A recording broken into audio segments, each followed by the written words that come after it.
Hello, everyone, and welcome. I am Eleonora Vanzan. I'm a postdoc at Tel Aviv University. And first of all, I would like to thank the organizers of the Parity Violation from Home workshop for giving me this opportunity. Today, I'm here to tell you about one possible model that could generate a parity violating signal in the clustering pattern of galaxies, together with a broader phenomenology, as you will see. It is a toy model that we originally developed in this work here with Marko Minkowski and Selima Tinley. And in a nutshell, it involves a vector field that generates compensated isocurvature perturbations in the baryons and cold dark matter distributions.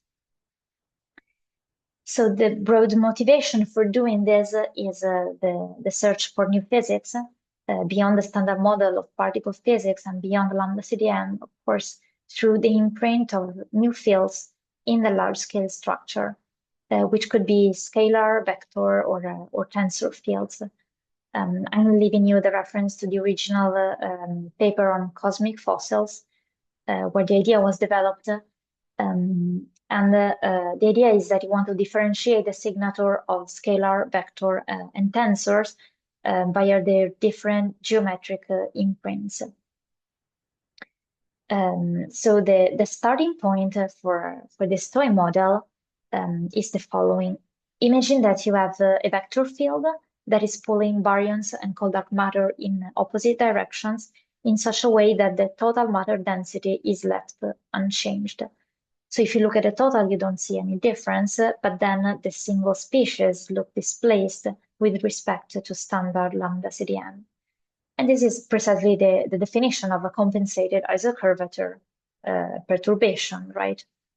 As you know very well, current constraints are consistent with the initial conditions in the early universe being adiabatic. That is, fluctuations in energy densities, in the energy density of the various species are all set in terms of a single variable, the gauge invariant curvature perturbation, which you can think of as a single clock.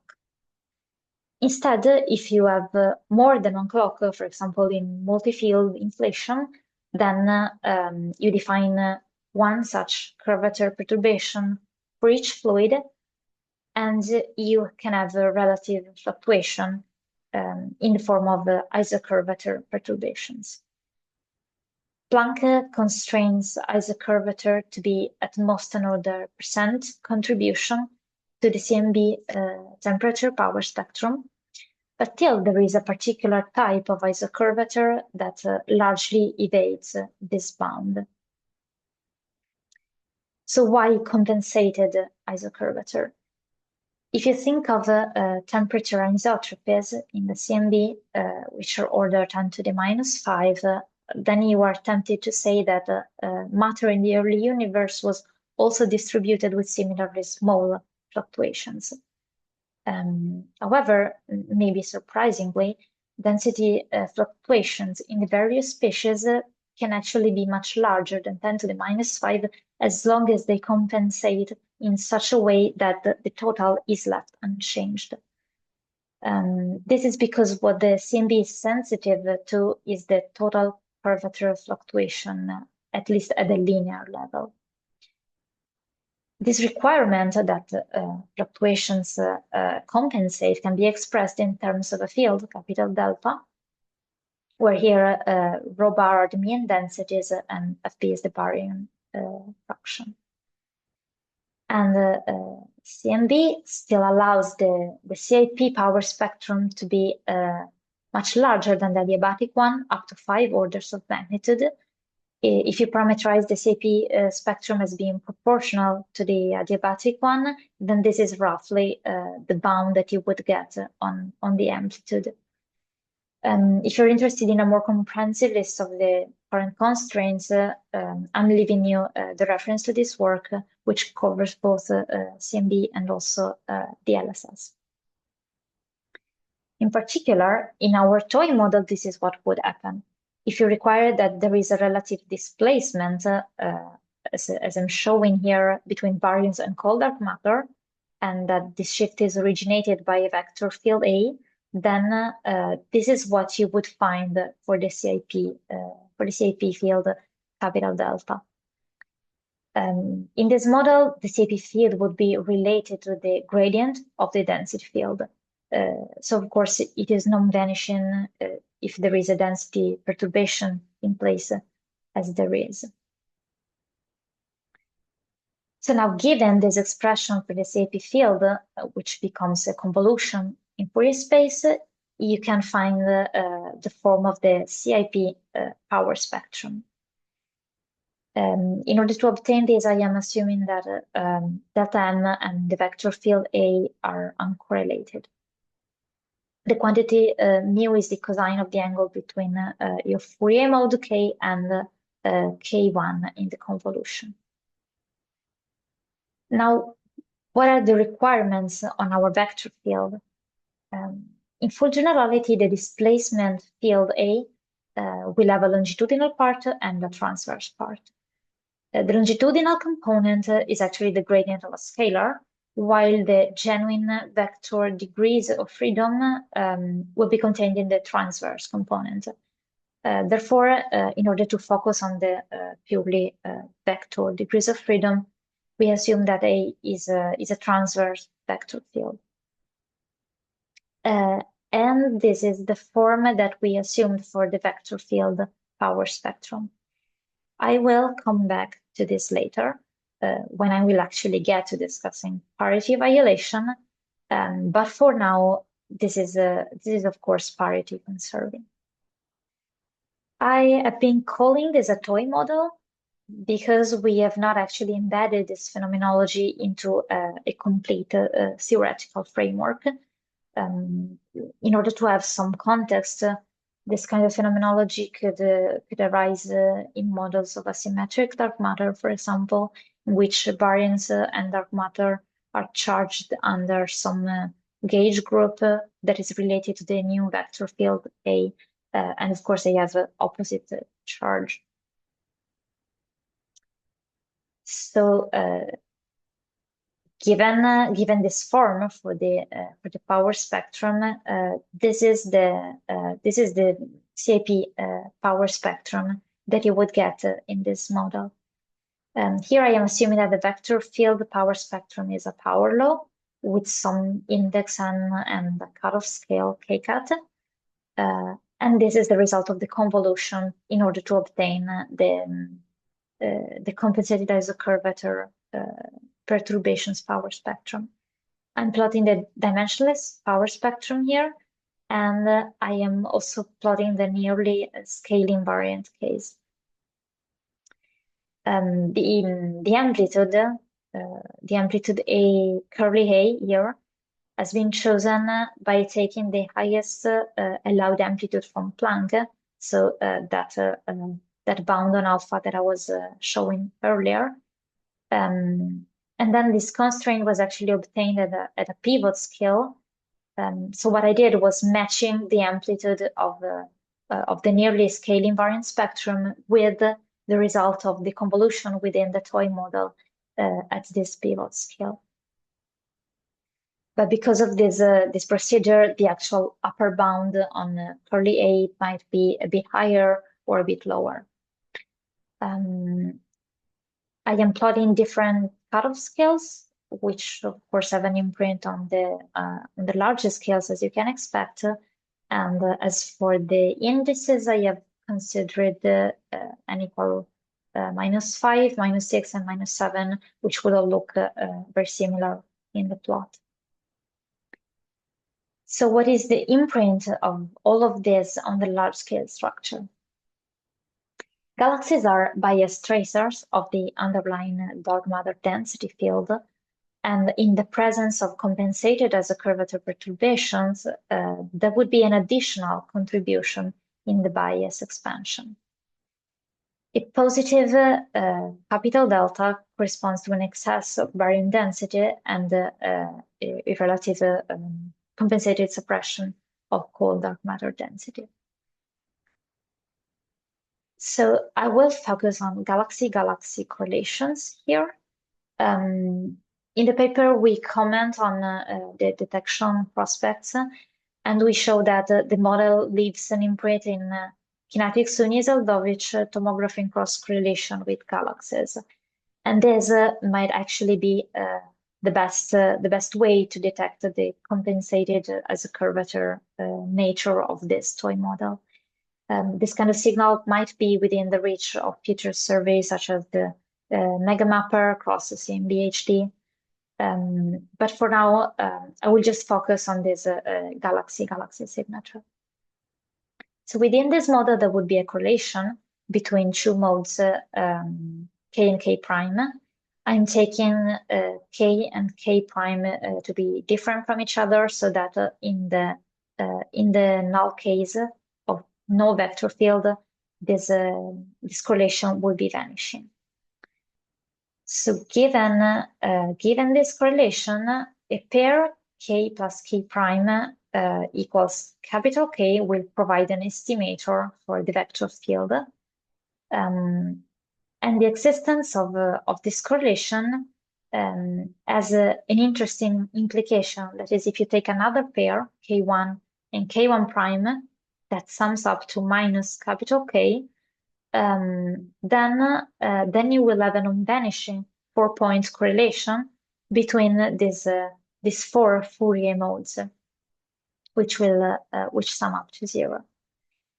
The vector field that I have considered so far is parity conserving, but if you assume that there is some mechanism that prefers right circularly polarized vector modes over left circularly polarized or the other way around, then the 4-point function will be parity violating. So this is what would happen for a chiral vector field background.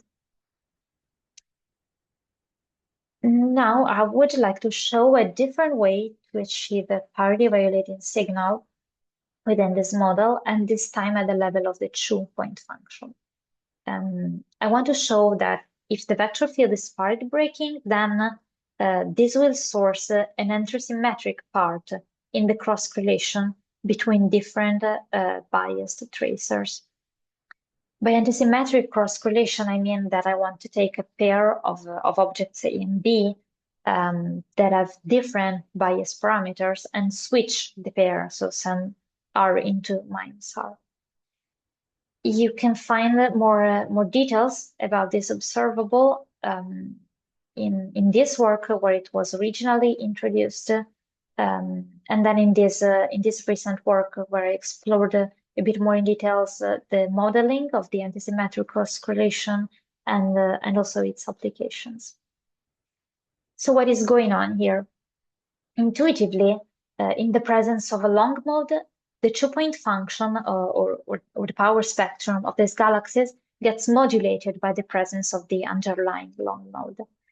This happens in standard lambda CDM if you take this long mode to be the dark matter. Or it could even be a completely new field, for example, our vector field A. The modulation of the power spectrum is related to the squeezed by spectrum between the two galaxies and the long mode, which I can further split into a symmetric contribution in K1, K2, and an antisymmetric contribution in the exchange of K1, K2. So if your tracers respond in a different way to the modulation, then there will be an antisymmetric part. Crucially, of course, you need to do multi-tracer. As I was mentioning at the beginning, the signatures of scalar, vector, and tensors can be distinguished based on their different geometric imprints. So in order to do this, it is useful to decompose the various signals into a polarization basis. In particular, the antisymmetric part will be decomposed into a longitudinal scalar mode and two transverse vector modes. I will now show a bit more in detail how to actually compute the signal we can decompose the A field in terms of its two transverse polarizations, P equal X and Y. And then we model the parity violation by adding an extra term to the power spectrum. This is inspired by works on primordial magnetic fields, such as these references that I'm leaving here.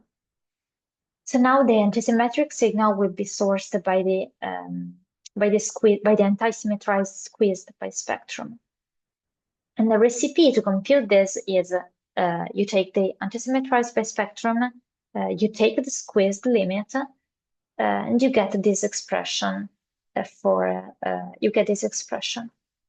The tildes here are related to the polarization basis, while mu1 is the cosine between the short modes K1 and the long mode, capital K. If you compare this expression to the generic parametrization, then you can recognize the contributions coming from the X and Y polarizations. Since there is a transverse vector, A does not have components along K, and therefore you have no longitudinal polarization. Only the transverse one, X and Y, are sourced as it was expected. Then we can take a step further by going from the linear polarization vectors basis X and Y to the circular polarization basis epsilon plus and minus, because these are more suited to describe the behavior of different elicited states.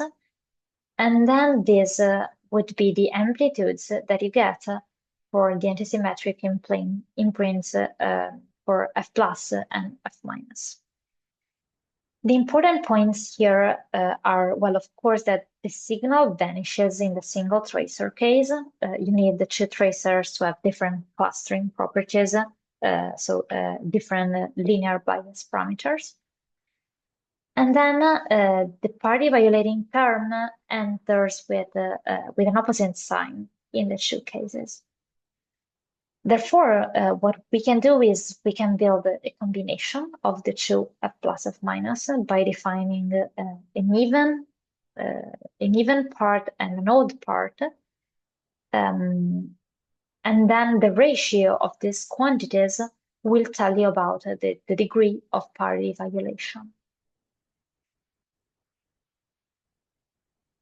I guess I am running out of time. So to summarize, I've shown you a few signatures of this toy model where compensated isocurvature perturbations are induced by a vector field that displaces the baryon and cold dark matter densities. And then if the vector field has some degree of parity violation, then it can induce a parity violating signal in the clustering pattern of galaxies. I've shown you a way to achieve this via the antisymmetric galaxy cross-correlation, and I find this signature particularly appealing because it is an example of parity violation that appears at the level of the two-point correlator.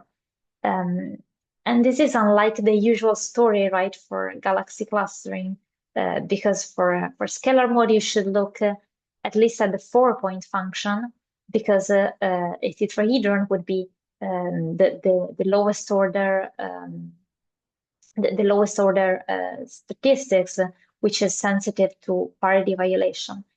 But here instead, because you have the imprint of a long mode vector field, you can get a modulation at the level of the 2-point function already, provided, of course, that you do multi-tracer. So with this, I thank you for your attention, and I am looking forward to the discussion session. Thank you very much.